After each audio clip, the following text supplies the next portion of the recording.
So I'm going to start building my flour sack skeleton, and for that I'm going to change a couple of things. First, I'm going to go to my shading menu and I'm going to make sure that X-ray joints is turned on. This will let me see the joints on top of the model so that I can tell if the joints are centered within the geometry, and that's what we all want. We want the joints to be centered within the geometry. The other thing I'm going to do is I'm going to switch to my 4-panel view, and I'm going to do that because just like when you're drawing a curve in Maya, joints are construction objects and they always want to snap to a grid. So when I start the spine with skeleton, create joints, I know that wherever I draw, I'm going to be snapping to one of the axial planes. I'm going to start the spine in the side view so that I will be snapped to the exact center of the model. And that's why we all build our models at the center. Pro tip for all of my modeling friends.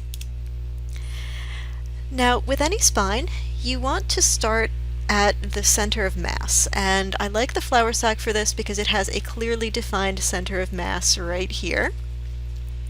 So I'm going to put my first joint in here. That's going to be my root joint.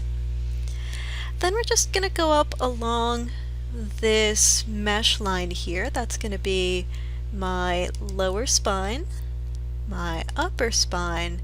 This right here, this is going to be where the shoulders connect, and then I'm just going to have one joint up here at the top. That's going to be the neck, and because that doesn't have any children, it is going to try to bend funny, so we're going to ignore this one, and right away I'm going to go in and make its radius really small. Let's go 0.05. Oop, that was my root joint. I want it 0.5. I'm just hitting all the wrong buttons today. Let's try that again. Joint 1 is my root joint. I want that to be 0.5, and let's call it root joint. Now I feel better.